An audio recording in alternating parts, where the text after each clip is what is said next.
সমুদ্রের মাঝখানে একটি বিশাল জাহাজ হঠাৎ করেই ভয়ঙ্কর ঝড়ের কবলে পড়ে গেল।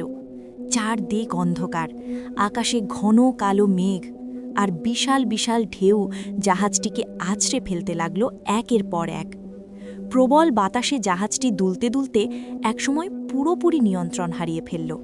মুহূর্তের মধ্যেই জাহাজটি লণ্ডভণ্ড হয়ে গেল। এই ভয়াবহ দুর্ঘটনার মাঝেও অলৌকিকভাবে একজন যাত্রী প্রাণে বেঁচে গেল।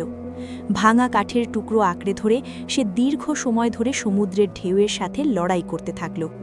কখনো জ্ঞান থাকছে, কখনো হারিয়ে যাচ্ছে। অবশেষে ভাগ্যের জোরে ভাসতে ভাসতে সে এসে পৌঁছালো এক নির্জন দ্বীপের তীরে। কিছুক্ষণ পর তার জ্ঞান ফিরল।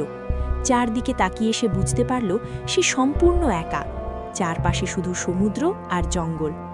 তখনই সে দুই হাত তুলে আল্লাহর কাছে প্রাণ খুলে ধন্যবাদ জানালো তার জীবন বাঁচানোর জন্য। এরপর থেকে প্রতিদিন সে দ্বীপের তীরে এসে বসে থাকত, দিগন্তের দিকে তাকিয়ে থাকত ঘণ্টার পর ঘণ্টা, এই আশায় যে হয়তো কোনো জাহাজ এদিক দিয়ে যাবে। কিন্তু প্রতিদিনই সূর্য ডুবে যেত আর তার আশা ভেঙে সে হতাশ হয়ে ফিরে আসত। দিন যেতে লাগল। বেঁচে থাকার তাগিদেই সে সমুদ্র তীরেই নিজের জন্য একটি ছোট ঘর বানিয়ে ফেলল। সমুদ্র থেকে মাছ ধরে আর বনের ভেতর থেকে ফলমূল সংগ্রহ করে সে কোনো মতে জীবন চালাতে লাগল। একা থাকার কষ্ট, অনিশ্চিত ভবিষ্যৎ সব কিছু নিয়েই সে আল্লাহর ওপর ভরসা রেখে দিন পার করছিল। একদিন খাবারের সন্ধানে সে দ্বীপের গভীর বনের দিকে চলে গেল। দীর্ঘ সময় পর যখন সে ফিরে এলো, তখন এক ভয়াবহ দৃশ্য তার চোখে পড়ল। তার ছোট্ট ঘরটিতে আগুন লেগে গেছে। রান্নার চুলা থেকে আগুন ছড়িয়ে পড়ে পুরো ঘরটি পুড়ে ছাই হয়ে গেছে। ঘন কালো ধোঁয়ায় আকাশ ভরে গেছে। এই দৃশ্য দেখে সে আকাশের দিকে তাকিয়ে চিৎকার করে উঠল, হায় আল্লাহ, তুমি আমার ভাগ্যে এটাও রেখেছিলে।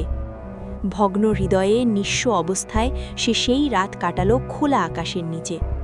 পরদিন সকালে হঠাৎ একটি জাহাজের শব্দে তার ঘুম ভেঙে গেল। চোখ মেলে সে দেখল একটি জাহাজ ধীরে ধীরে সেই দ্বীপের দিকেই এগিয়ে আসছে।